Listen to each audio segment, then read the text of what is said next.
Good morning, everybody. Good morning. Grand Risings, Woo family. Come in. My name is Martine Lissa Malivers. Today is day number 555 of the Wake Up Everybody virtual community programming. Today we're going to be talking about a woman's work. This session is entitled Role Play, Part 1, A Woman's Work. Come in. Does anybody know what the numbers 555 mean? As that added together to make 15. Anybody drop it in the chat if you know. Well, no one's here for the chat yet. Can you let people know what they need to bring in? On Facebook. Yeah, I'm gonna let them know. I'm talking about on Facebook, right? Facebook. And please, as always, bring open heart, mind, and mouth on Facebook. Tapping fingers, okay? I want y'all to really participate today. Again, we're talking about role play, part 1, a woman's work. Bring your journals, pen and paper, water, coffee, because we always like to just stay hydrated, tea, whatever your morning drink is, your shakes, and come in and talk to me. Good morning, Zoom.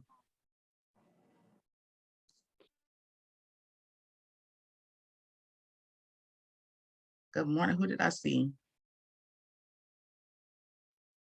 EJ, I think. Good morning. My name is Martine Lissa Malivers. Today, we're going to be talking about a woman's work, part 1 of the role play series.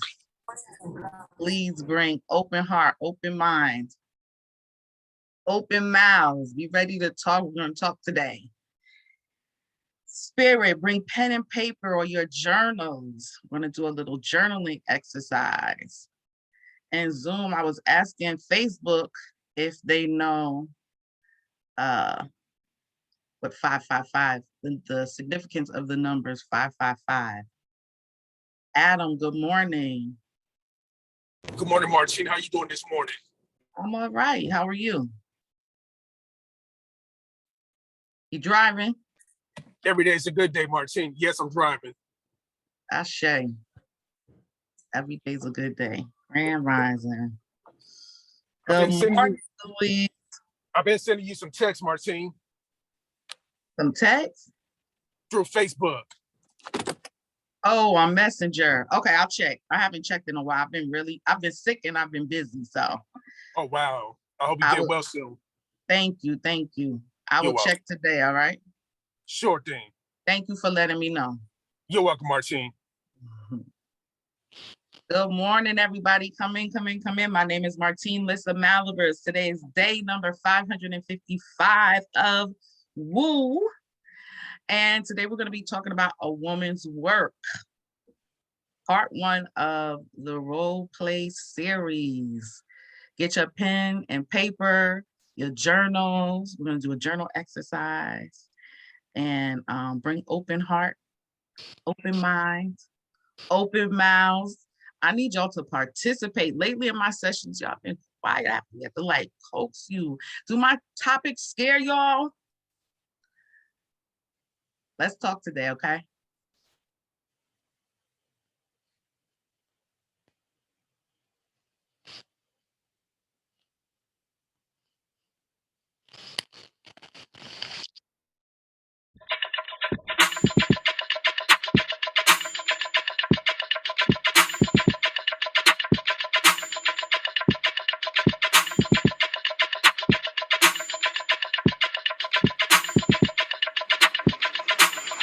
Wake up everybody,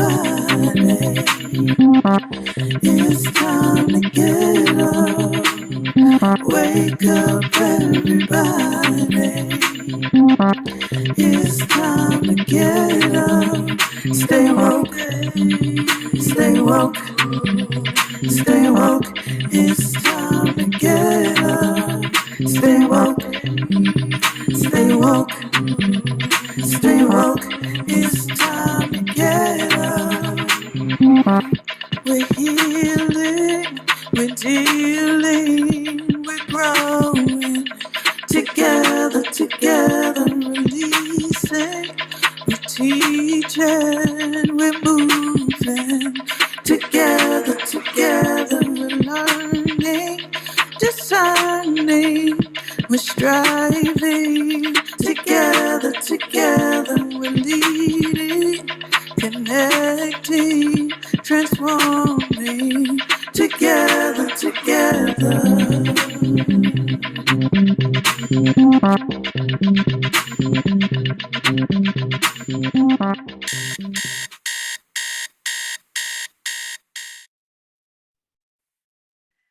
Good morning, Grand Risings Woo family.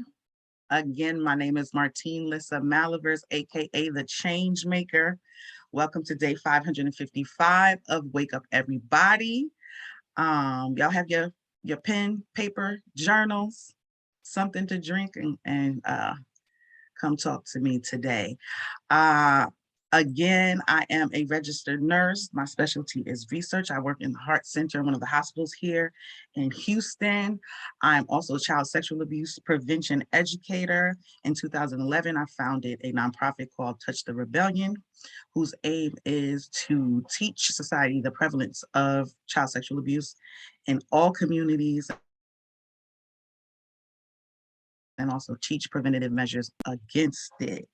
Okay, again, I am the change maker. My purpose is to gain consensus in identifying toxic cultural needs and replacing them with toxic cultural norms and replacing them with healthy norms for the betterment of society. And today's session is called Role Play, Part 1, A Woman's Work. Trigger warning and ask. This may be triggering for some. I expect a good, juicy, and beefy conversation out of my Woo community. I ask that we remain respectful because I'm pretty sure across the board we're going to have differences of opinions on what we're about to talk about. And be delicate with me because this is a topic that's very personal for me, near and dear to my heart. And just remember that we are a safe space and we need to maintain this safe space. Agreed, community? We can go to slide 2 in true change maker fashion. My introductory slide after this one is always on the left-hand side, a toxic norm I've identified, and on the right-hand side, a change I would like to see. So the toxic norm for today is gender-based roles have superseded the unique talents of the individual and driven societal standards that hinder potentiality and self-actualization. That is a mouthful. And to be clear, self-actualization meaning the complete realization of one's potential as manifest in peak experiences, which involve the full development of one's abilities and appreciation for life. So, does anyone want to tell me what they think this toxic norm is about? Since it's a mouthful, I want to check in with you guys and make sure that we're on the same page. Anybody?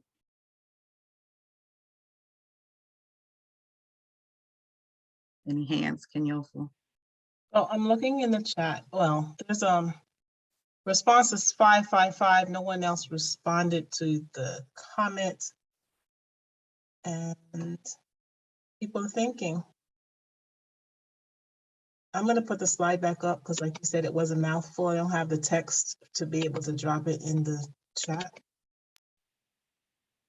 And I don't know if I'm saying this name right, but the first name I see, I think this was the first person to log into, is Zahura. Mhm. I'm going to call you out, ma'am. Oh, she raised her hand. Come on off mute and talk to me. Oh, off camera too. Come on. Zahura, are you there? Good. Good You're done, morning. I mean, I mean, good. you have to bring it to the norm so that it can be talked about, and it's not going to be hidden, and to take down the walls that the victim of sexual child abuse can get some help, because if it's silence, it goes unnoticed, and then they have all this animosities built up inside of them, and they can't get it out. But when they hear other people talking about it, it's a possibility that um, it could be dealt with as a norm. That's what you said. Um, Well, no, but I'm glad that you brought this up because I see how it could be a little confusing because I go from saying that I teach child sexual abuse prevention to a whole different topic. But thank you for that share. Can you bring up the slide again, Kenyofu? I will. So what I'm talking about is gender-based roles. So society, gender roles that society imposes on us. I feel like those roles have taken over our individuality, what makes us unique, our talents. Okay. But Martine, I'm sorry, it's coming to me that maybe gender-based roles might be a little vague. So we're talking men and women, like, what men do and what women do. Right. And that's why too I wanted to hear from the community, right? Because this particular discussion, even though we may touch a little bit on sexuality, is not focused on sexuality. Just okay. regular as old as time gender roles between men and women. Well, it goes back to start. It goes back. It goes back with the man, the traditional sexual position. Man being on top and the woman being on the bottom, and it just phases throughout that um, instance. It's like she's gonna stay home and take care of the children, and the father's going out to work, and now it's changed that women are taking on the duties of a man. You know, so she's a housekeeper, she's a tutor to her children, and she's a superwoman. You know, so she does all those things, and she's able to please her mate. Because he wants to be pleased also. So she don't leave him hanging. And I think that a woman do take on that role to be the superwoman in relationships, because I don't think men really care about how a relationship is going. Some men, um, the black man, he has a lot of problems, uh, with this racism, and how the master held him back, snatched away the children and the wife, and put them on different plantations, sold them. And so there, we are in the light of like the housewoman. He's like in the field, and we like in the house, like the housewoman. And we have to fight real hard to regain our position in society as a credit to what our families is all about. Right. I'm going to stop you there. Thank you for your share. Yeah. So fighting for our position as individuals too, right? I think you mean not just housewives. Yeah, not just housewives, individuals. Mm-hmm. Okay. All right. Thank you so much for your share. Let's hear from Veronica, who has her hand up. Good morning. Good You know, morning. when I saw that slide, I thought of two things. First, I thought of traditional African societies where for many instances, even still today, the woman is the primary breadwinner. She goes out to the market. She's a market woman. She does a whole lot in the market, and the man is at home. He's at home. He might have to take care of the children. And so it's a switch, like some switches are happening, and it seems like we're going backwards. I think of my son who has a child, and he every night bathes the child, cleans him, oils his body. And if you look at him, you'll say, oh, that's the role of the woman, because we've assigned roles to women and we've assigned roles to men. But because women are going back to, or not going back, but are going into the work field over the last 100 years, women kept doing everything. They went to work and they took care of the house and they took care of the children. But there seems to be a switch happening. That's what I see, in my opinion, is that men are now some men are starting to assume those roles. And so we're taking the labels off of them. There are no more, for many households, there's no more label that the man should be the one that is the breadwinner and the woman should be the housekeeper.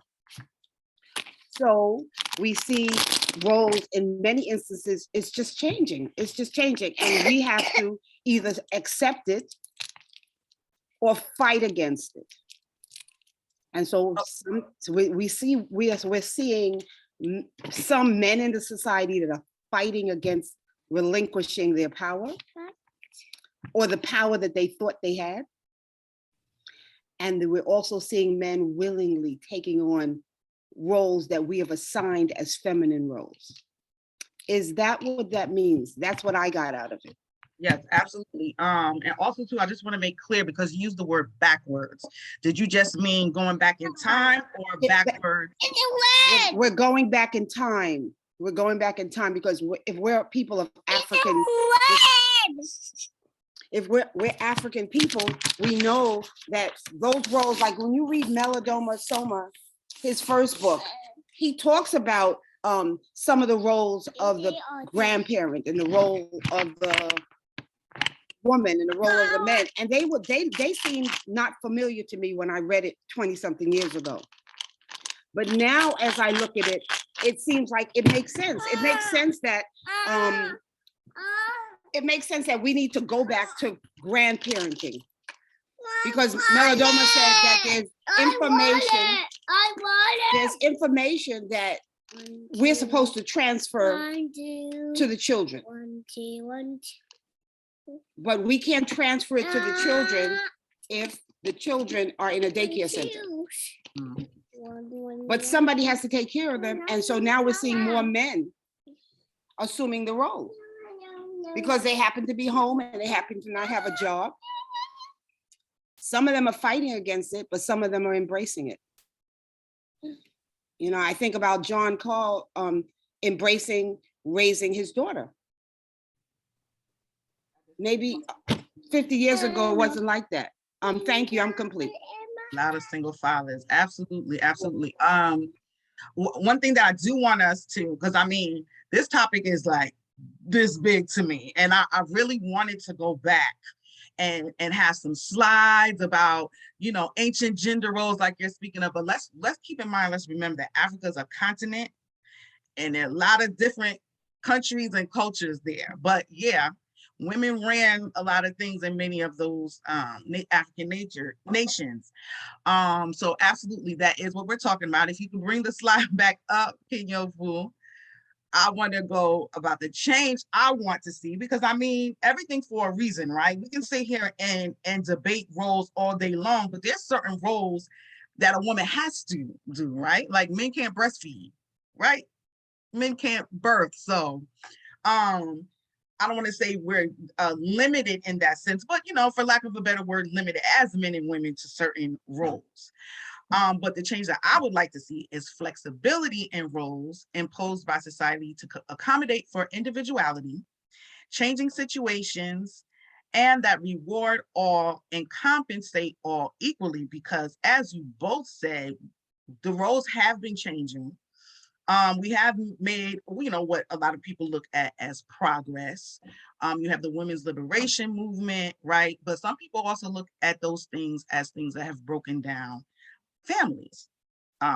Black people especially like to say have broken down the Black family, but families in general, marriage rates in general have declined since women's liberation. So this is something that's as old as time. But one of the reasons why I wanted to do this session is because what I'm starting to see is as women started to hold the most doctorate degrees, and then it became Black women started to hold the most doctorate degrees, I feel like, and I could be wrong, but from what I'm seeing, from where I'm standing, there's not as much as support for the Black woman, and she's almost being shamed for prioritizing her career. So that's definitely one of the things that I wanted to talk about. And Imani from Facebook says that the toxic norm sounds like being boxed in by gender if you subscribe to status quo, which is, yes, a lot of it does have to be, is about being boxed in, absolutely. Candace? Martine, I'm sorry. Imani came into the Zoom space, so I don't know if at some point, no pressure, if you want to hear from her directly, because she was so intrigued by the topic that she moved from Facebook to Zoom. Okay, sure. Imani, do you want to speak on this more? Thank you, Shani. I did. Great day, everyone. I'm ready to jump into the conversation. It's dear to me just because coming from my own religious background, sometimes there is some confusion and over, sticking to specific roles. And I'm just exploring that more for myself. So I'm ready to get into the conversation. Absolutely. Thank you, thank you, thank you. Martine, there's some others from the chat. I will read that. Candace says, sometimes we don't even realize we're being submissive and playing the coded gender roles. And Gina says, walking into work, have a beautiful day. Okay, thank you. Okay, and to go back to number 555, I was curious because my daughter is just so into angel numbers. And I know I could depend on Wendy for the meaning of the angel number 555. Significant change is imminent. Change is a part of life. And when we see the number 555, something is telling you that a transition is in play in your life and all around you. Every change brings stress. It's part of being human. Wendy also shared the angel number 555 has its vibrations rooted in the vast circle of opportunities and transition. It manifests in change, adventure, curiosity, challenges, and experiences. So I thought that was quite appropriate because I read something similar, being the change maker. And I'm hoping, because that also says that change can be hard, right? So I'm hoping that we all can come with open heart, open mind, and really get down to what this topic is about. So we have a lot of people in this space, 23 people, and I'd like to move on to the poll questions. But you know what, before we do the poll, let me ask you guys something. What is your first memory of what the female gender role is? If anybody would like to share that. Okay.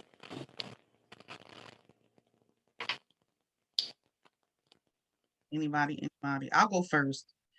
So my first memory, and something that I accepted early on, I was really into the Bible, really into religion. I grew up Catholic, then we switched to Protestant, and I used to just be in my Bible.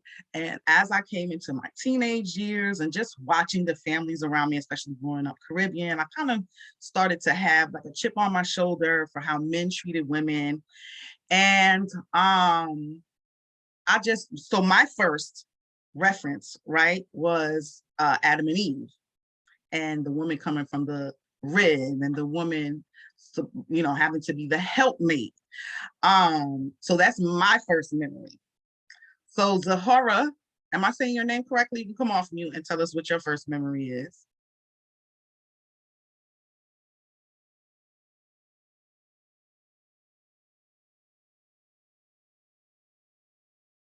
Oh, you're on mute. As I was coming up, my father spoke of me because highly. He set me on a pedestal and said that, I was his first number one child. But I had a lot of responsibilities, like paying the bills and making sure we have a menu, what we're going to eat today, and organizing the housekeeping for my brothers and sisters. And but when I turned 19, he forsaken me, and he said something like, I had gotten unwedded pregnant, and so he called the guy in, and he said to him, you don't have to marry my daughter because she's pregnant, but because she's gonna take care of her own responsibilities. And I set out to do that, and I never depended on the man to do for me. I didn't look for him to do it because I felt like I could do things myself. And But before that, like when you were a child, what were you taught about what a woman's role was? What's like the first thing that you remember? With my mother washing clothes and cooking, and this is before she went out to work. But washing, mopping, cleaning up the house. And my father went out to work, and making sure the children had activity, playing with them with activities, and just being the number one child, leading the way, and taking care of my sisters and brothers, and I still do. And they're in their 60s. No, they're 70s now. They're 73. Okay, thank you. Anybody else, your first memory of what the female role is? What about guys? How many guys do we have in the space? I see Adam. What about you, Adam? Any other men? You asked me about the female role. Yeah, your first like point of reference as to what the female's role was or is. To me, the female role is to be a nurturer and to create this sensitive environment for the man and for herself. And also she's supposed to be someone that really cares whenever you're going through a lot of pain and whatnot. That's my role of a female. That's my interpretation of the role of a female, and I'm complete. Where did you get that idea from? I got that idea from studying, masculine and feminine energy. That's the idea that I got it from. Okay. Yeah. Okay. Martine, I don't know, Adam, can you hear me? This is Shawnee. You can hear me, Adam? All right. I can hear you. Yeah, what I hear Martine asking is, because I'm thinking about this for myself, you evolved into an adult that could process the philosophical of masculine and feminine energy, but that's not your first point of reference. That came later. When you were younger, when you watched the women in your family or at school or teachers, I don't know what the first point of reference, but when did you get present to this is a woman's role, or be like got conditioned to believe that this is the role of women, or this is the role of men? What was your first point of reference about female roles and energy? And it wasn't when you started reading about feminine divinity. That came later as you became an adult and saw maybe that there was more to it. Do you understand what I'm asking? A little bit. All right. So I can give an example for myself. I was searching like the first point of reference. So I'm thinking about my grandmother, who was the matriarch of our family. And she would get us ready for church the night before, make sure our clothes were organized. I had to wear stockings, even though I was a tomboy and I wanted to just have bare legs. And I like climbing trees. And, and I would always be checked by her about the way that I was being, because I had more I won't even say it's masculine energy. I just loved being outside, running barefoot in the street, climbing trees, racing the boys. But my grandmother had a very specific idea, both my grandmothers actually, about what ladies did and did not do. So that's my first point of reference. My grandmother imposing this way of being and conditioning around how I should speak and act as a girl in the world. Okay. Thank you, Johnny. Okay, I guess I can say for myself, when I was a child, when I was a young child, I would say my so-called nanny or babysitter from my mom's family, who is from Liberia. What did you see? I saw that she was a nurturer. I saw that she was a disciplinarian, and I also saw that she cared. So why do you make that a female gender role? What did you see the men doing then? What did I see the men doing? You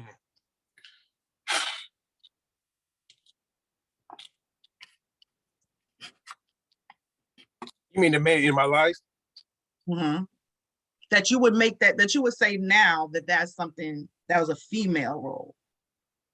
Those things that you described.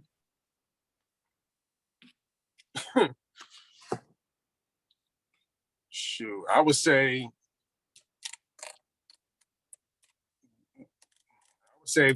for the most part, they were just, Want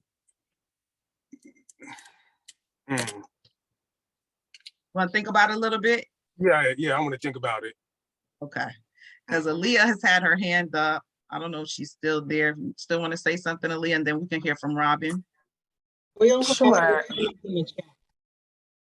Greetings, everyone. So I just wanted to answer your question real quick in terms of my first point of reference. It was definitely like my mom and the females that it was like a community. I grew up like in an Afrocentric Islamic community.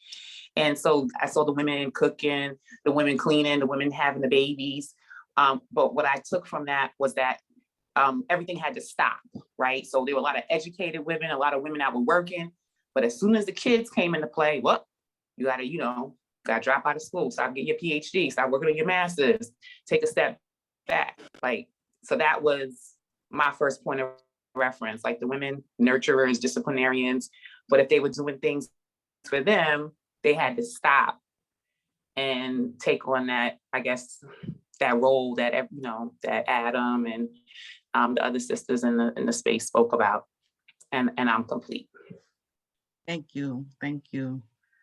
Okay, Robin, you're up next. Hi, good morning, everyone. I'm driving, so I don't know if you could see me, but my first point of reference, I used to play with the kids, the boys, cricket, this game called cricket. And I think I was 12 or something. It was the summertime, it was the beginning of the summer. And I played cricket, and I went inside, and my dad said, "You can't play cricket anymore." And it was because, it was time puberty, time was coming around, and girls don't do that kind of stuff once they get to a certain age. Um, you know, um, I watched my mom. I saw her role. If we cooked, if we were going somewhere, she had to pack, get the kids ready, and it's a lot. And Oh, Robin, my you're breaking up dad, a little bit. So you watched your mom. Last thing I heard was you watched your mom. she cooked. She if we were going on a trip, she had to pack, get all 4 kids ready. And my dad would be like, "We're late. Come on." I never saw him like help. You know what I mean? I never saw him give. So a woman's role was definitely to take care of the man, and boys had different things. They didn't have to learn to cook, and they didn't have to learn to clean. They didn't have to do any of those things. And I learned that early, and I didn't like it. So I'm complete. Okay, thank you, thank you. So Wendy said on that note, an example of not utilizing individual strengths is cooking. If the man can cook, he should be able to take the role and not leave it to the woman alone. Cooking is really something, I mean, I've had boyfriends who will put me to shame in the kitchen.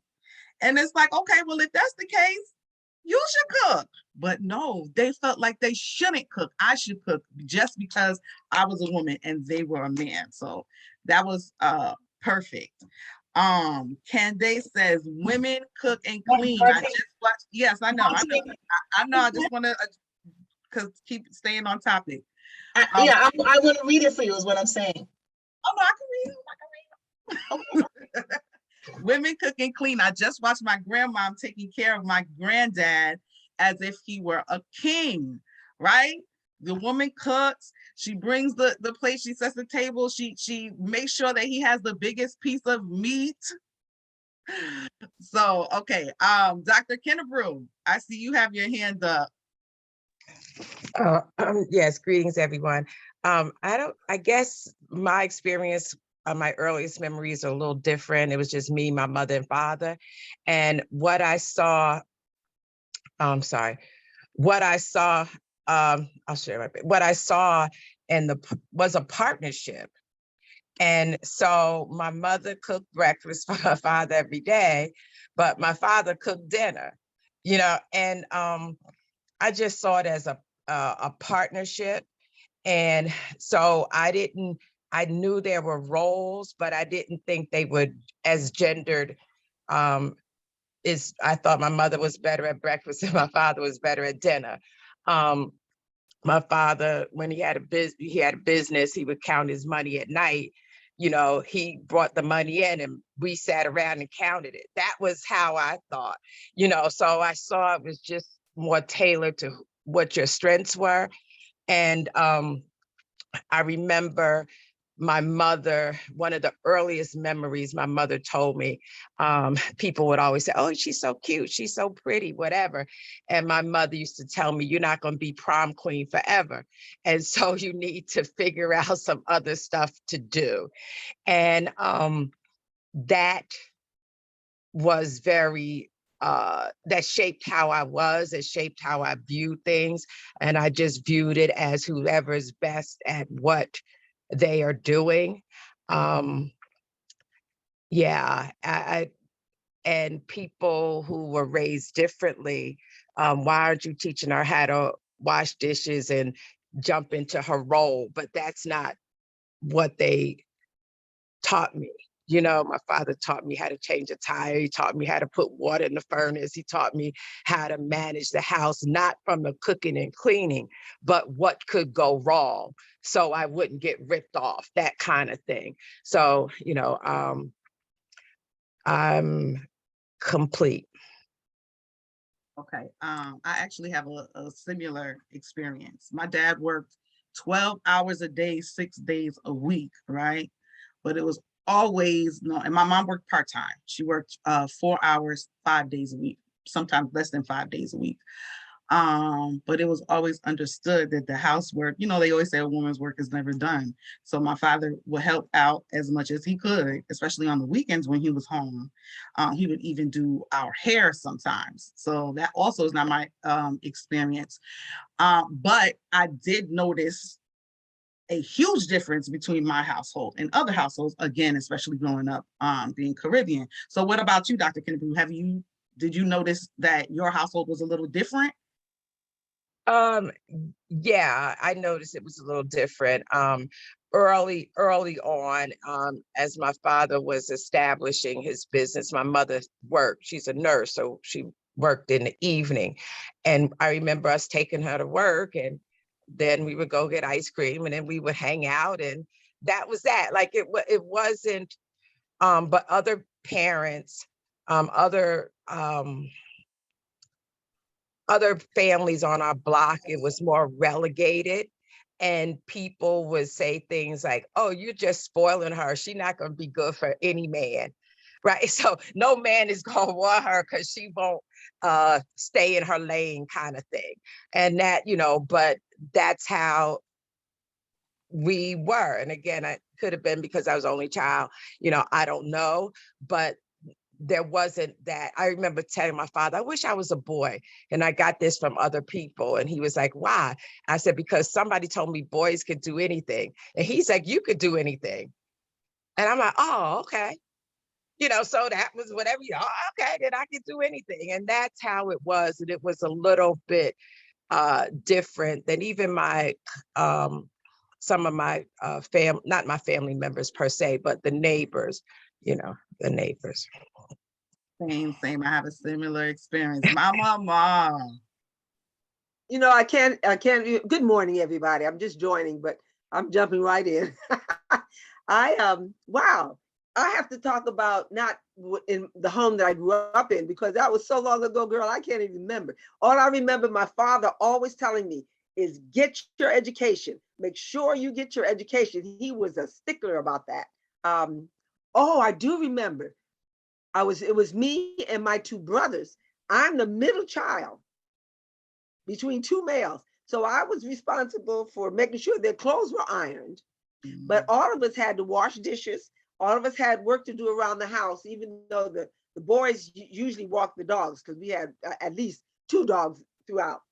But in my household, my husband used to love to cook, but my God, he would leave such a mess in the kitchen that I banned him from the kitchen because I knew I had to clean it up. Even if he tried, he would not do a sufficient job. And we both worked. So I don't think that gender role was really strong in the family, but I knew that those kids came out of here and that I would go to war for them. You know what I'm saying? So that my instinct as a female was that I had to take care of the family, period. As far as nurturing and what goes in here. My husband worked for Chrysler. He'd go out there, work, drivers, do whatever he did at Chrysler's. He'd come back and the money was in my hands and I paid the bills. So it was fine. It was fine.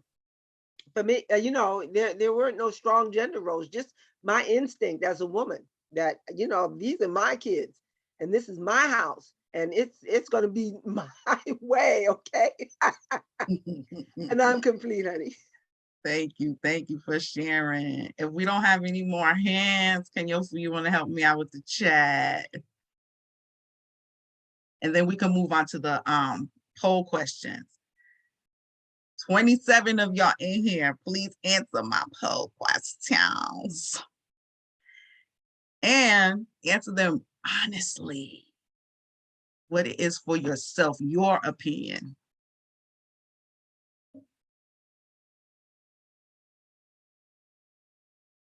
Hey, yo, food.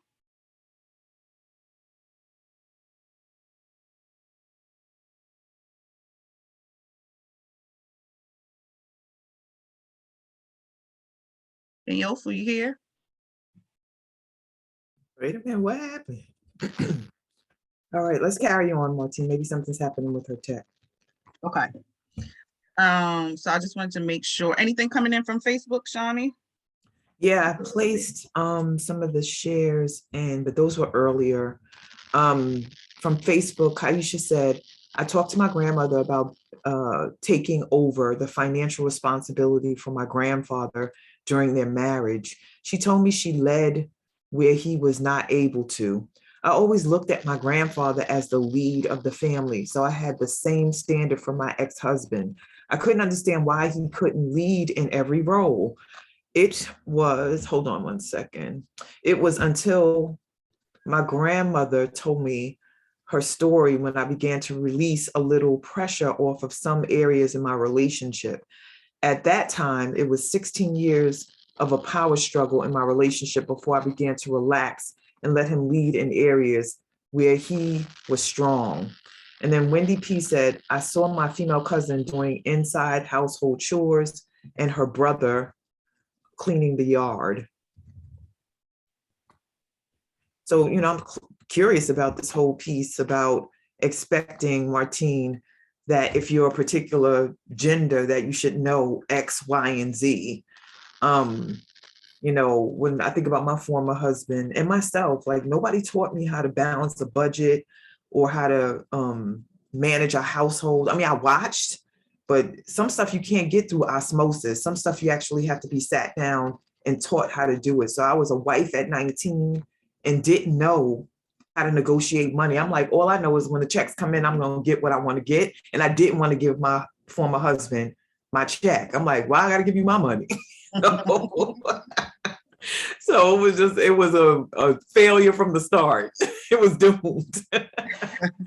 And, especially in marriage, I feel like we're not taught how to choose, right? Because there is a woman who will gladly do that. So this is not about totally denouncing the traditional female roles. It's about having flexibility with them, right? Because at the end of the day, we're all individuals. And I think that that's huge.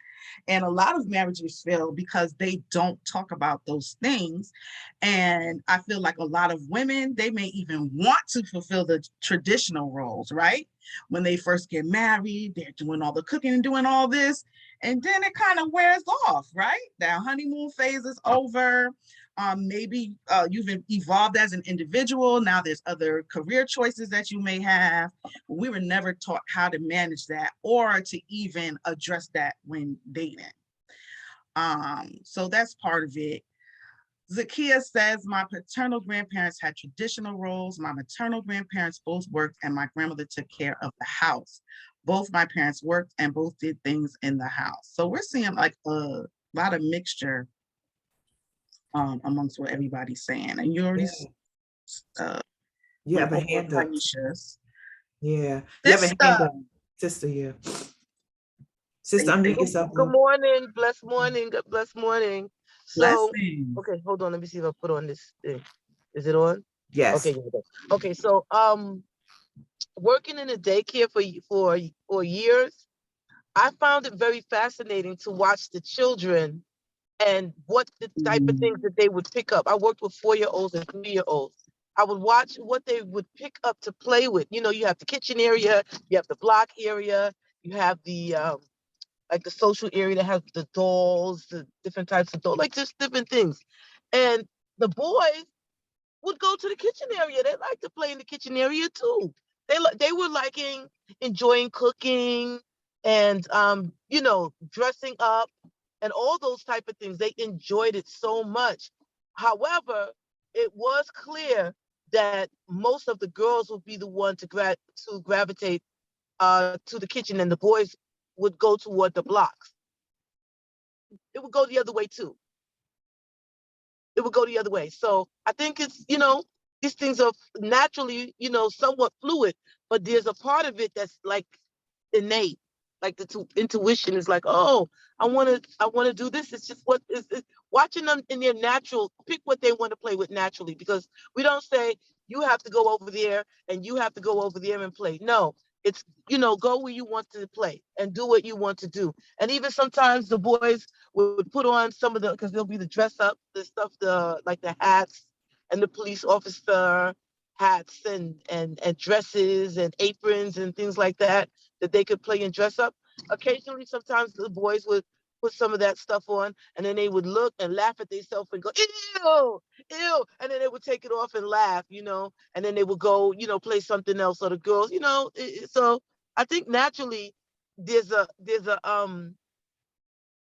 I think the gender roles are not always so much put on us by society. I think part of it is just women just gravitate towards certain things, and some men just gravitate towards certain things, but there's no hard line. That's my 2 cents. Thank you. Thank you. Candace, you want, okay, and here comes Dr. Kennebrew. Is that natural or socialization? Also, too, a lot of boys spend maybe more time with their moms. We could do this thing and debate this all day. Mama Amal, and then is Kenyofu back so we can go to the poll? I'm back. Okay. I just had to say, I'm finding, and I never realized it before, but I'm finding the cultural difference between the Caribbean and American. And yeah, I think that's the main thing I want to say. And I think that somebody in the chat brought that up, that there is a strong cultural difference between our communities. So you said you were born up in the Caribbean influence. So, we'll see where you go with this. I'm curious. But I'm taking y'all with me because I have a lot, I did see a lot of similarities and differences. I definitely, I grew up in a very mixed environment. So a lot of African Americans, Caribbean people, Caucasians. So I got quite the dose. Okay, I thought I saw another hand. Kenyofu? That was me. All right, I'm gonna add spotlight. Okay, so this weekend I went to an exhibit that I had bookmarked in my calendar, and it was very insightful, and a lot of things I knew, but it was just like the hands-on experience. It was called Girls It's Complicated, and the National Museum of American History, I think, in DC. So it's the story of how girls have been political throughout time. And there's an exhibit, there's in 5 sections, and one of the sections was fashion, another section was health, another section was science. So it's like that. And when I saw this, I was moved in a not affirming way when I stopped at this exhibit that showed a card that girls would sign in front of their fathers saying that they would abstain from sex. And these were adult or puberty age girls. And it's happening today. So it's I was another person who was watching the exhibit, who was watching it, observing it. She shared, and she was white. She shared that this was the right-wing Christian people. So there's the experience of traditions of male and female being back in the day, but it's also very much today and present, depending on the culture, and in addition to depending on what was passed down through the generations. Anyway, there was so much in that exhibit that was, you saw journals, and you saw pictures, and you saw the videos of how they taught us how to be men and women and how to interact with each other. It was like, oh my gosh. I remembered a lot of those things. Personally, I was the only child, so I didn't, and there were women in my family, so I saw the women doing the work. My only example of seeing the man-woman dynamic really early was in my grandmother when she was taking care of her uncle. And she did all the cooking and all the cleaning, and he went out on the street, and his thing was, he was a landlord. So he dealt with, yes, that's what he did. I don't know what he did. He didn't speak much. But she did all the things. And when I went to school, I already knew there's the kitchen and then there's the trucks. And like the girls go to the kitchen and the boys will go to the trucks. And sometimes I wanted to go to the trucks, but then they were very aggressive. So I was like, let me not do that. When there's not so many boys, I'll go play with the trucks. And just because I wanted, it was just a game to play on the street, you know, wanting to climb the trees. And I was able to up until I was told I couldn't anymore. But I also noted there was this divide. And it felt to me that the boys had more fun. They had more options to play things or to do things. And I'm complete. Thank you, thank you, thank you. All right, the chat is on fire. We all have a lot to say, but I really want to do this poll. So if we can get this question up, it's almost 7 o'clock if you're with me in Central Time Zone. So thank you guys so much for coming and hanging out with me. Please have a good day at work and watch the playback. But before you go, if you could take the poll, I would really, really, really appreciate it. Okay, so answer this as honestly as you can. Remember, it's personal, just your personal opinions.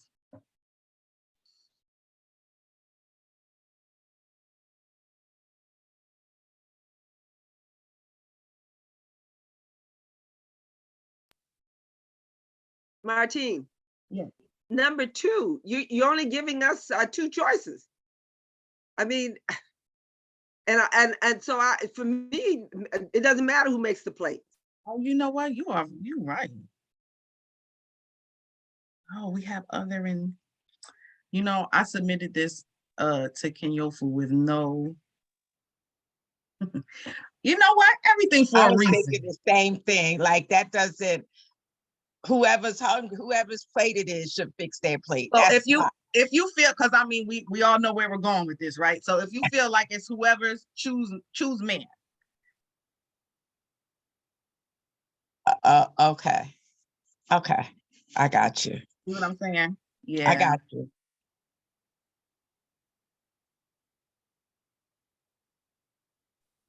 Mama Mal, you're muted if you're talking. I see your mouth moving. I don't know if that's for us or what. I was saying, what do you mean choose you? I don't understand. No, I said choose man. So if you think it's both, then choose man. Okay. All right. Gotcha. I think we only have, I didn't notice.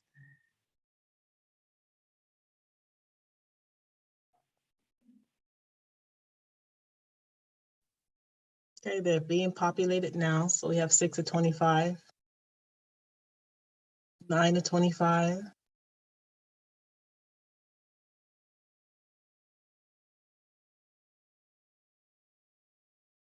12 of 25.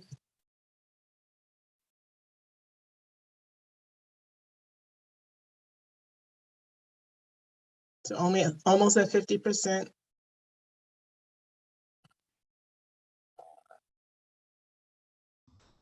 Hello, hi, this is Doreen again. Yes, the same is true with question number 3, where you said who's financially male and or male, female, but you don't say if we could do both or anything like that. Yeah, we messed this up. So whichever ones, because I know you guys will be able to discern where the woman usually takes the role, choose man, and so the last 2 pumping gas and provide, you can choose woman if you think it's both. We'll just go. Yeah, this is probably shot. I forgot to give Kenyofu my answers. I only sent the questions. So she quickly put in some answers for me. Okay, we're at 15 or 25. That means 60%.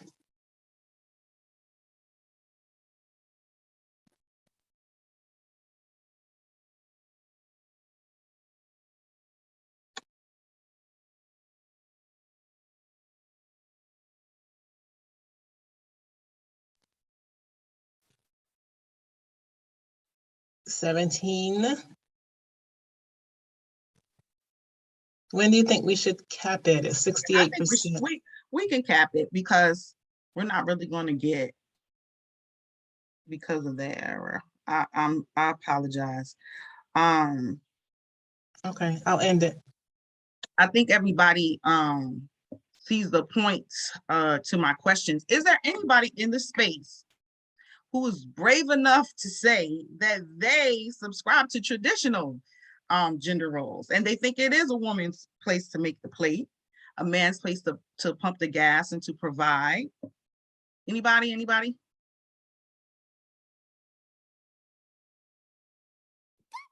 I think it's not my place to pump gas. I refuse to pump gas. Yes. A man should pump my gas. I can't see who's talking. Veronica. Hey, Veronica. I hate to pump gas. Hell yeah. Thank you. Here we go. So a man should pump your gas. What else? What about opening the door? Yeah, I'll take that too. What about cooking? We could both do it. You see, sometimes men complain about us and they say, we want it all, right? Yes. And that can be true. I feel like sometimes we are really, we're too much. If this man is in this, I can pump my gas, but if he's in the car, he's pumping the gas, right? Are you always making his plate, Veronica? Absolutely not. And you know what I thought about? When I was married for 46 years. And when I got my license, that's when the roles changed. And as we listened to as I saw this discussion, because I used to depend on him to pick me up, drop me off, pick the kids up, drop them off, do all of that. And then when I got my license, he started to change. So he would sometimes cook when he was doing all the dropping off. Then he stopped cooking, he stopped cleaning, he stopped doing all those things because maybe he felt like I had assumed his role. So it clearly does change over time as our circumstances change. As my circumstances change, our relationship changed. I saw it happening. Thank you, I'm complete. You know I have to be complete. And it changes for some, not for all. Okay, so I think somebody thought that my Caribbean heritage was gonna drive this conversation. It will not, but one thing I will tell you that I definitely saw growing up that did not resonate with my spirit was how a lot of the women made more money in the household. A lot of Caribbean women are nurses in my experience from what I see. Like almost all the women in my family are in medicine. And they would work 12-hour shifts and they would pick up that overtime, because they like to have nice things. But they also would do all of the cooking. If they had 4 girls with natural hair, they're doing all 4 heads. Very different from how I grew up in my household, but for the most part, that's what I saw outside. And I was like, okay, that's not going to be me. And I think that sometimes we get so jaded that we don't even realize that now we're flipping the burden from us onto the men. And so if you remember, the change that I said I would like to see is flexibility in the roles to accommodate situations, right, that are constantly changing, as well as individuality. So my personal story growing up, I told you about my home life, and then I kind of was like boycotting the whole gender role thing. I was a very handy, curious child. I like to be girly and things like that, but I also like to fix things. And as I grew up, I said, I watched this man make millions in real estate investing. And I said, I want to be a real estate investor. And I was like dead set on that because I was like, this is the easiest way to become financially free. And I saw it happen with one of my best friend's dads. That's what she did. And so I knew early on, if you see somebody be successful and you want to be successful, you get up under them. So I tried to get up under him, and I tried to get him to teach me. And he would tell me all the time, that's not your role. That's not what, no, you will not be a real estate investor. You need to get in the kitchen and learn how to cook something. And so I tried to defy that. And I got into real estate investing, and they were doing these housing scams in New Jersey that I got caught up in. And I never want to blame anybody, but I know a major part of the reason why I got caught up in that mess, and it ruined my credit and took years off my life, is because the men in my family, a lot of them who were contractors, refused to help me. They refused to help me see this dream through because that is not what they saw for me. And I feel like because of these things leading up until now is a major part of the reason why I'm not married. Because a lot of people would classify me as a feminist, but I don't even consider myself a feminist, definitely not before I'm a humanist, right? And I believe that if you do subscribe to traditional gender roles and you want to be in the kitchen all the time and you want to raise kids and you want that to be your existence, there's nothing wrong with that. Just like there are men that's what they're better at. So what's wrong with that? We have this phenomenon now where women are the most educated, especially Black women, right? They're not getting paid what they should be getting paid, right? We're going to talk about that in a little bit. But especially in the Black community, they're making more money than men, right? But we're raised to seek out men who provide and make more money than us, right? A very small percentage of Black men are at that level. We're not equally yoked in that regard. So that's really, really unrealistic. And I feel like it really is to our detriment because, facts are facts. I don't even think that's something like a statistic that anybody needs to look up. And even before that, they always said that Black women are the most unmarried. So that's really where I'm going. And that's the point of this, because I feel like if in a household, men and women could coexist and base roles off of their strengths, things would be a little bit different. So I don't know how y'all feel about that. We have a long way to go. And on that note, if you would bring up the next slide, we're going to do our journaling exercise. I want you guys to look at this picture and just come up with some type of writing piece. And I will share mine with you all, but anything, it could be a poem, it could be just words that come to mind, it could be an experience that you went through. But I want you guys to really look at this sculpture and tell me how it makes you feel. And let's just take about 4 minutes. Kenyofu, you think that's long enough? Yeah, that's fine. I can find it. Thank you. Okay, begin.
3 minutes left.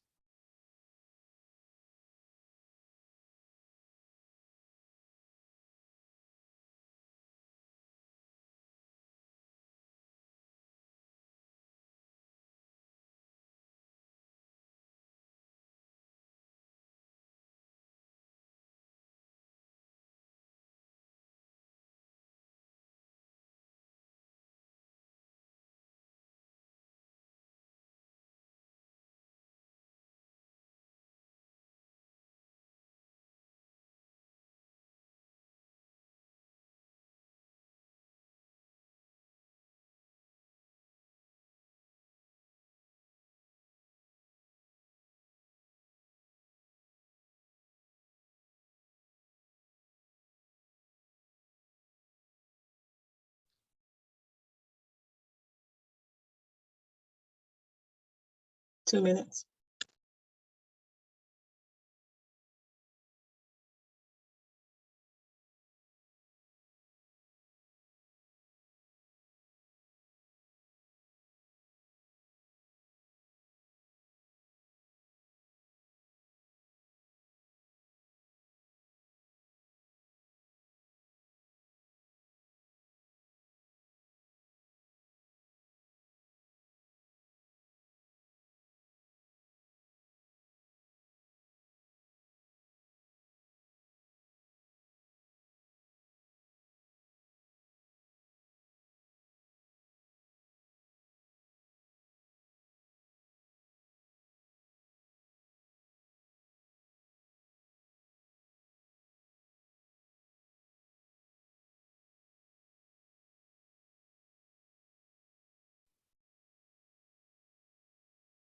One minute.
Time. All right. What do you want to share?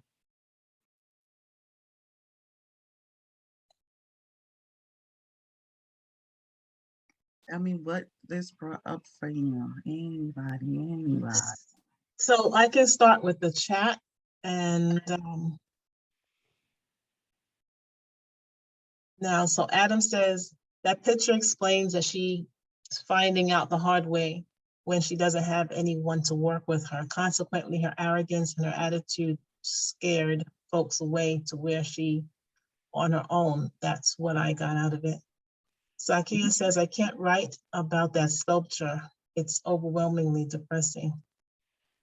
Jacqueline says, wow, at Adam, all I see is a beast of burden and not a choice that she made. Veronica says, it was life for me. Zakia asked, where is that?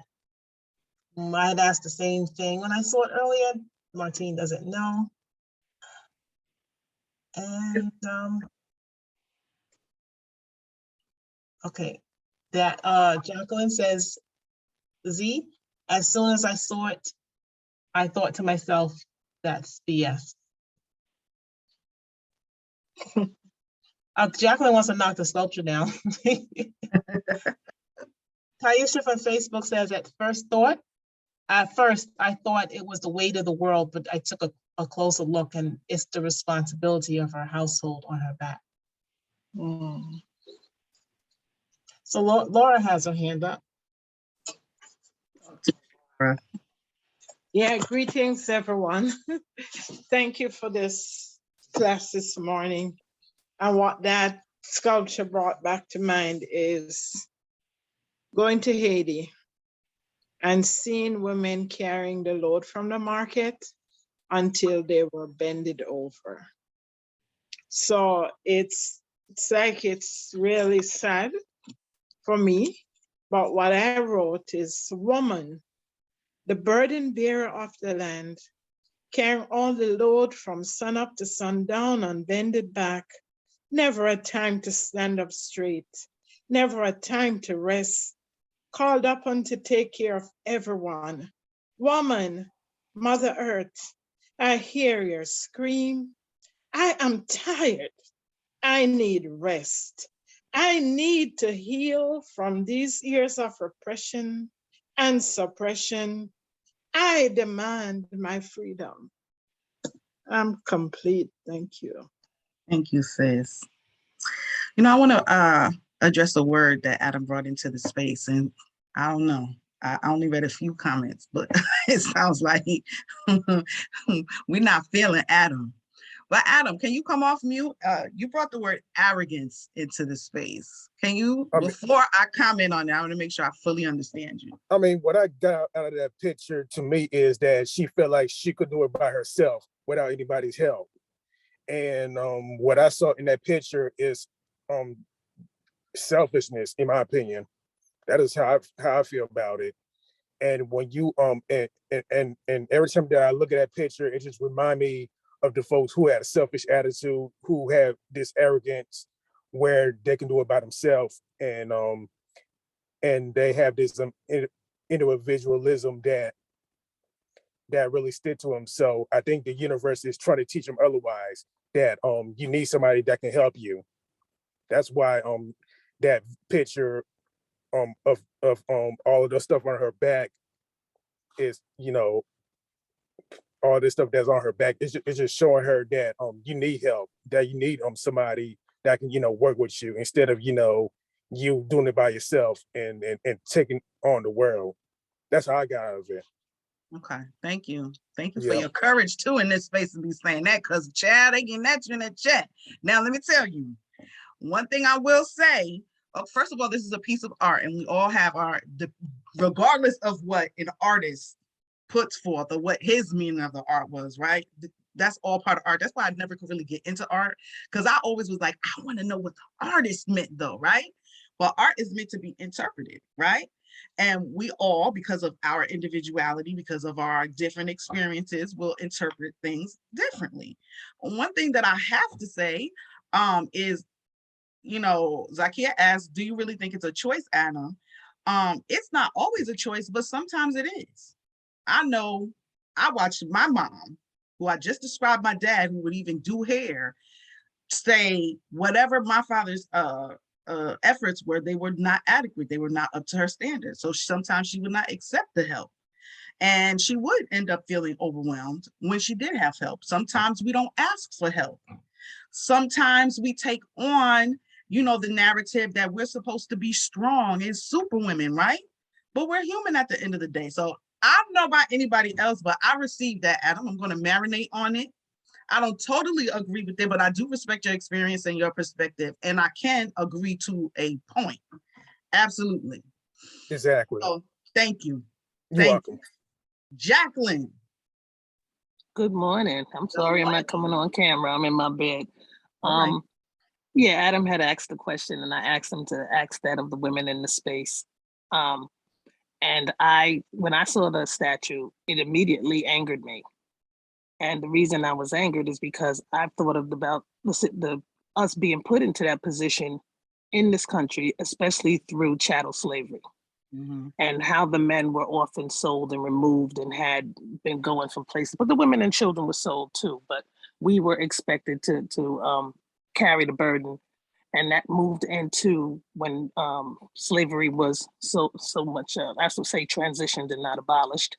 The men not being able to get work, or the men leaving, and the women being stuck with the children and taking care of everything in the household. So when I saw it, you know, and then we've also been socialized to a certain extent to do that.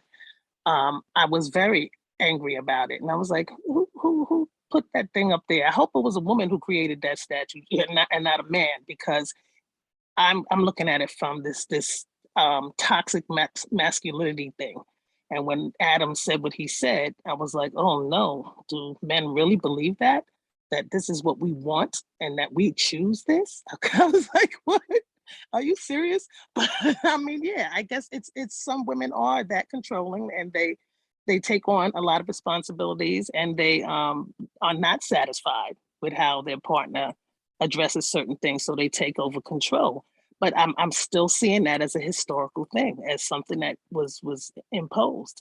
So I don't know, because when you look at white women, a lot of times they're not expected to do all of these things. They get the maids, they hire people, whatever they put up on the pedestal, but Black women have not been on that pedestal. And so that's where I'm coming from. But I do understand what he's saying. I do understand what you said. That's just my opinion. And like you said, art is meant to be interpreted by the person receiving it. And I always want to know what the artist was thinking when they did things like that, but they very rarely want to tell you. And I'm complete. I hate that. Thank you, Jacqueline. All right, mom. Uh-oh, Adam's coming back for y'all. You know what? I did already. Okay. I really appreciate Adam's remark, because first of all, from a spiritual standpoint, we did choose to come here as women. When we got here, we forgot what that role was. And in in a lot of writings and studies that I've done, we talk about the divine feminine. And it is not just male or female. It's the divine feminine is required in order for humanity to carry on what our purpose is on this planet. And in the sense of, they call it being on the stage or off the stage. Men right now, because the men who chose to come here as men are on the stage, and the stage is the woman. We nurture the family. The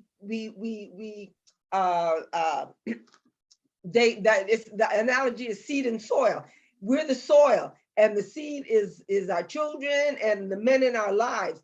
And if it's in toxic, I don't want to be here, I hate this role environment, what's gonna grow out of that kind of nurturing? So I get to do what I do as a woman. Now, being on the planet and in this human environment, we can choose to either take on everything and be selfish, not want anyone to help us, as Adam says, so be it. We get to say that.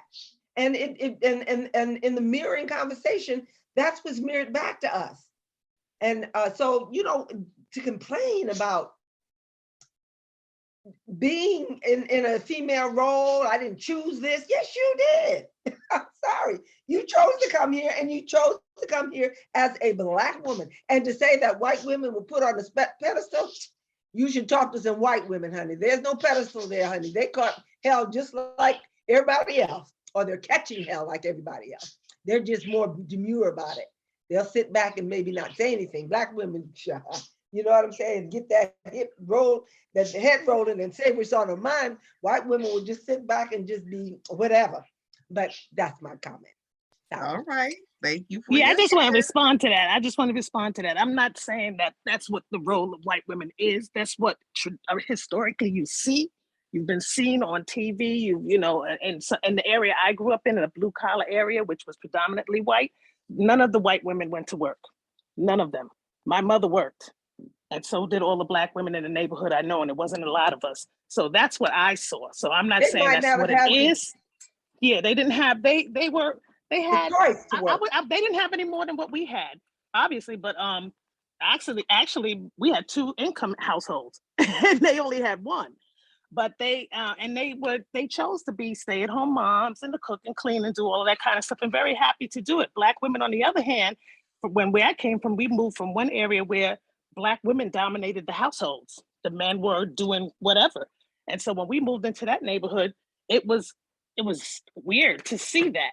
But that's just my personal experience. It's not to say that this is what it is. It's just my Okay. personal experience. I agree, because I've talked to women who said, oh, I love Black women here. My community is mainly white. And they would say, how do you do this? You know, I wish I had your whatever, raising the kids, getting the kids to obey. I mean, the kids be running over these women. And then the husbands come home, you know, I'm sorry. Sorry about that. I don't mean to take over your stuff, but I that is not my experience with white women. And I'm complete. Well, again, we can't just go by our experiences. It's a big world. And I have both experiences where I did see where the white woman was put on a pedestal, prim and proper, and kept a kept woman and all of that stuff. But then there are some Black families, and I will say probably more so in white families, but there are reasons for that. Again, these are discussions that we can have all day long. The point of my session is to get us to focus more on our current situation and then our individuality. I have this thing with my dad all the time where he wants to fix it, he wants to put it together, but if he puts it together, it's going to get done. It's going to get done without him reading the instructions, but it's guaranteed to be lopsided, backwards. Whereas I'll come in, I'll step up, I'll read the directions that I want. It's just something that I'm a little better at him at. And we argue about it all the time. And I say, why, instead of allowing me to help you, let's do it together. Let me teach you how to do it correctly. Why are you intimidated? So that is the point, for us to respect each other's talents and individuality. Veronica, can Yofu check the This is really funny. This is really funny on some levels. And I'm sitting here laughing because there are women that really love taking care of their house. They love taking care of their children. They love cooking. They love doing the laundry. They love all this stuff. And then there are women that hate it. And I just feel like we need to embrace our differences and grow from it. It's not about whether, well, me, I used to love to cook, right? And then one day I like to travel. So I would come home, and one day I came home, my husband's friend was over, and he said, your husband cooked some callaloo that was so delicious. And I cursed his ass out because my husband had never cooked callaloo for me. And that's when I began to be resentful about doing all the cooking, because when I went away, he would do all the cooking, but he would never cook for me. Right? So it's like Adam, that's the way he sees the world. He sees the world as women being resentful. But we only become resentful when we see the blatancy of a man who intentionally does not do something that he can do, or a woman that intentionally doesn't do something, or does something that she could release to the universe. Like we could release, I could have released a whole lot of things to my children and my husband. But they all knew that they could say no and walk away and pretend like it didn't get done. And I was insistent that it get done. Mm-hmm. Not because I'm a woman, but because that's the way I saw the world. Like I couldn't walk by and see something on the floor and not pick it up. But I don't think it's a male or female. For me personally, it's not a male or female thing. It's like there are men that will pick it up, that will wipe the dishes, empty the dishwasher, do those things, because it's an individual option that they've taken to do it. I don't see it as a male and gender thing. And I don't know, I guess nobody agrees with me, but that's life. Oh, no, that's not true. I think we're pretty mixed. But it's funny. This is really funny. This conversation, really listening to Adam, that's the way he was raised. And Adam, I accept you and I receive you. Because I think I have a son just like you. I'm going to let Adam speak, but let's remember too, Adam only commented. I don't remember what he said in the beginning as far as the roles, right? Because he talked about women being nurturers and things like that. This was just his perspective on the sculpture. So let's keep that in mind. But go ahead, Adam. I mean, I just wanted to get back to that picture that you showed. The one song that came to my mind was Karen White's Superwoman. That because that song came to my mind because that picture was showing me that that woman carrying all that weight is only human. And that's exactly what Karen White mentioned in that song. I'm only human. I can't carry the burden of the shoulders on me all the time when you having all these demands of me. I gotta do this, I gotta do that, I gotta do the third thing, I gotta do the fourth thing. That's the song that came to my mind when I saw that picture. So, And I believe so what you're saying is that that woman wasn't saying that. She didn't, that's not that woman's perspective, right? Because it's early in the morning, I put breakfast on your table, make sure that your coffee has its sugar and cream, your eggs are over easy, your toast done lightly. So she's talking about all the, things that she does, but also what she needs. Yeah. Right. Right. And in that song, in my interpretation of her song, she's saying that she feel like her man is putting all this weight on her back. That's what she said. I'm not your superwoman. I'm only human. And I just wish a lot of some of our women will tell the truth of what they really want, instead of saying I can do bad by myself. I don't need a man. I don't need this person, because all you're doing is developing this imposter syndrome 5 or 10 years down the line, and then you want to turn around and say that there's no good man. That's why I said what I said. Say what you said. Thank you, Adam. You're welcome. Does that change anybody's perspective? Bring a little more clarity to it? It did for me. Thank you, Adam. I see the validity. No problem. And the truth in what you're saying. I appreciate it. No problem. Yeah. I'm glad we cleared that up, because I think Adam is a good dude, and he's not, that's very true. A lot of us do need to come out of that. Again, I would like to see the Black family preserved. I really would. I feel like what's happening now is more Black women are open to marrying outside of their race. I'm not saying that there's anything wrong with that. What I don't like is, like, I have a little brother, he swears that I have something against Black women being with white women.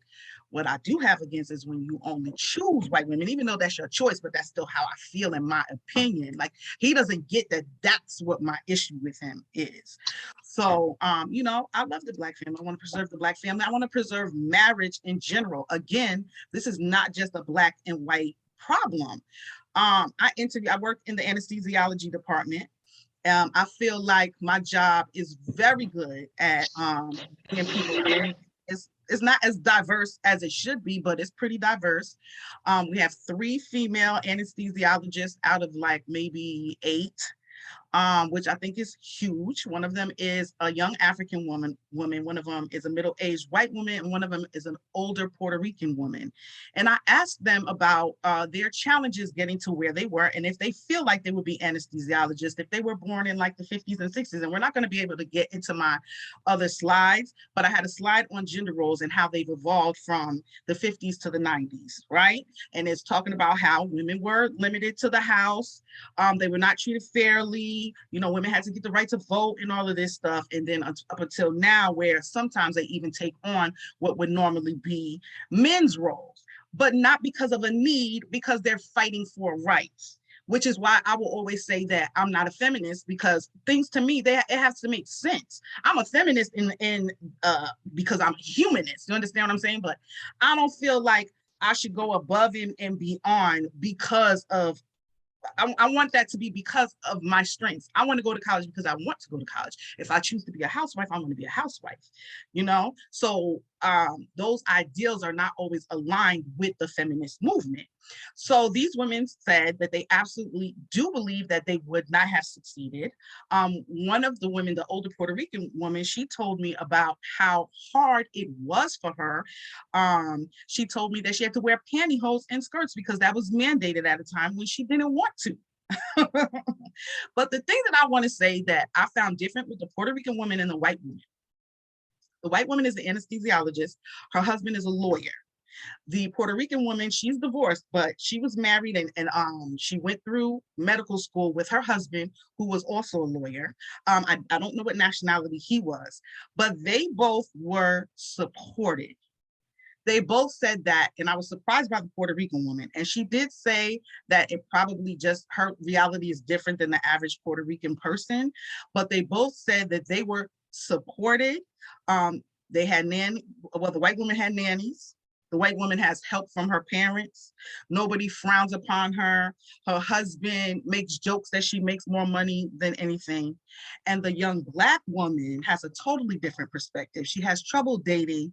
And she says that she feels like she had to definitely prioritize her career over having a family, and that she's planning her family around her career, because she wants to be at a place where it is acceptable for her as a Black woman to take off from maternity leave. And I just thought that was horrible and not a way to live. And so, that's the reason why I did this talk, so that we could open our minds and just change within, because change starts at home, right? Within our everyday lives, what we teach our children. Studies show that girls feel limited. They feel limited at 6 years old to 13 years old. What they say that they can be, it kind of changes, but then when they get to like 16, 17, and they're ready to go to college, a large percentage of them, more than half, think that they are limited to certain jobs. So they're never going to get to their potential if their mind is not there. If they can't see, I could be a pilot, or, all of these jobs that are traditionally male jobs, they're not going to be able to even think about going for it. Not only that, they said a huge limiting factor is the fact that they don't see other women in their lives in those roles. So it's a huge problem that I feel like we don't talk about, and we need to start talking about them at home, and we need to start talking about them when we're dating, especially. If you are, a modern woman and you're dating a man who wants a traditional housewife, that might not work out very well. It's something we need to talk about, okay? More than what's your favorite color. So I just wanted to plant that seed, and we're going to close out, and I just want to share what I wrote when I saw that sculpture, okay? And then we'll close out unless anybody else is burning and has one more thing to say. Y'all ready? Let me get my poetry on. You want to bring that slide back up, Kenyofu, so we can get the real feel of it?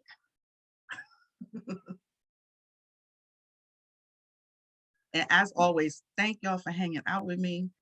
This conversation was beefy and juicy. I cannot wait to get in that chat. That chat was just overwhelming. I cannot wait. All right.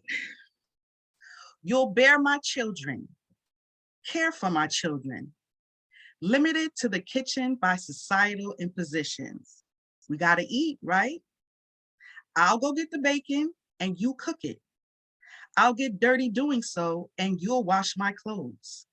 The weight of the world is on my shoulders, yet I stand atop yours, along with everyone and everything else, reducing you. But a man can't ride your back unless it's bent, girl. Straighten up, release, and delegate. Succeed and supersede, just so that they can tell you that you are not within your right, that you are not fulfilling your role, and that you are less than woman.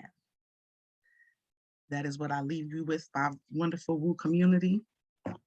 I hope that you found this to be inspiring, and you consider it as we raise the future. All right, thank y'all so very much. Love you.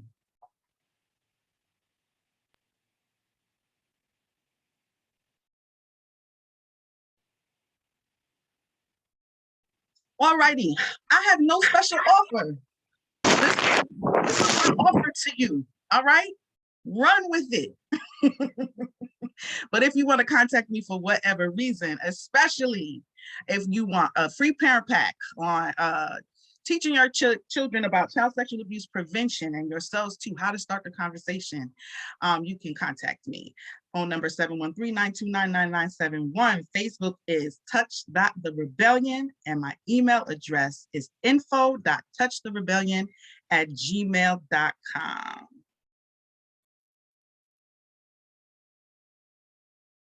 Love offerings and donations. Zelle and Quick Pay, Soul Leadership Development @gmail.com. Cash App, Spirit of a Woman. The code is #555MM. Your donations are appreciated and respected, and most of them go to Touch the Rebellion to help teach child sexual abuse prevention. And let's always support Spirit of a Woman and WOO. Okay, we need to take care of our admins, and money is the natural energy. And this is how you can support the admin and WOO. We have a new process, a new love offering option. So in addition to your being able to give your love offering to the presenter, you also can give a love offering on a regular monthly basis based on these 4 numbers. And $25 a month, $50 a month, $75 a month, $100 a month. You would use either one of the related bit.lys, and the bit.ly is bit.ly/WooLove, and then the number 25, 50, 75, or 100. Those are the numbers we have now. That might change, but this is what we're working with today. So if you want to get enrolled in that monthly offering, this is how you would do it. And so, next up, Martine. All right. Next up, next week, starting Sunday, April 3rd, activating your financial abundance muscle. That is going to be facilitated by Cheryl Glenn, Catherine and Bali Green Johnson, Zakia Talibé, and Kamal Patel. I just realized that this is after this was for the week. This is just Sunday. You get these wonderful 4 facilitators. Oh, I gotta make sure I wake my butt up. Wake up Sunday morning so that you can be in on this session. Activating your financial abundance muscle. Thank you, Martine. So I don't know who out there is new, but I suspect it might be somebody. If you are, let us know. Don't just come and hide, but shout out to the world I'm new, because it's really special to be part of Wake Up Everybody. And if you're the first, like, this is, you're breaking your cherry, and this is like great thing. So let us know. And if you're out there on Facebook, same thing. Facebook coming over into Zoom, you're new in Zoom. If you're in Zoom into Facebook, you're new, let us know. We are here 5 days a week, Sunday, Tuesday, Thursday from 7 to 8:30, and Monday, Wednesday from 7 to 7:30. Always Zoom live, always Facebook live.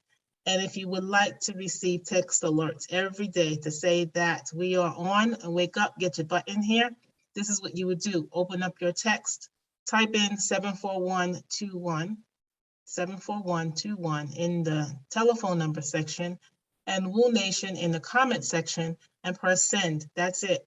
And now you're in our automated text alert system, and you will never be able, you'll never forget Woo. And if you need extra support. So if you want swag, we have swag for you. We have thermos, we have mugs, we have laptop sleeves, we have bags, we have a journal, we have masks, we have sweatshirts, t-shirts, we have different colors, we have different sizes. We have something for you. Go to bit.ly/Woo Swag to get yours, to get one, to get all. Represent Woo. And asking you to stay in touch. So every week you want to sign up so you can be on the mailing list. That's bit.ly/Wake Up Movement. And you will get the link. You will get who's presenting, what they're speaking about, and any special offers that come up that week. We're on Facebook. We have a private group. We have a public group. We are streaming live in the private group right now, so you can go to bit.ly/Woo Community to request admittance, and somebody will let you in. And the public page is, like, it's the fan page. So you go to bit.ly/Woo Nation, and that's uppercase, and like the page. We are on Instagram at Wake Up Everybody Virtual, and is another place to receive notifications of who's going to be presenting and anything else that happens Woo related. We're on YouTube at bit.ly/Woo on YouTube, and you can send us an email at info.wakeupseries@gmail.com with whatever your question or interest is. This is Thursday, and we have a special request for those of you out there receiving any benefit of any level. If you have any desire to support, if you have any talent, any skill, any time, we're asking you to volunteer. At least inquire about what it takes to volunteer. So we have lots of roles. All what you see, all what happens, it happens because of people like you who have taken the time to share your thoughts and your skills. So when you see something new, it didn't just drop out of the sky. It dropped out of one of your minds. And there's more to come. If you have any thoughts about, oh, this could be done better, or if why didn't someone think about this? It's because you're not on the team to help us think about that. So info.wakeupseries@gmail.com. Drop us that message saying, I am interested in volunteering. Tell me what I need to do. And so this is the end of our session. I am preparing us to do our love shower for Martine for this wonderful presentation. So everyone come off of mute and give her a love shower. Thank you, Martine. Thank you, everyone, for your shares. Thank you, Martine, for waking me up with your stuff. Thank you, Martine. Thank you. You guys feedback on what I gotta say. As usual, Martine, thank you so much for stepping in. Thank you, Martine. No. This is the woo. Everybody Just know how to giving keep us it real. positive work out in our minds. Appreciate you always, sister.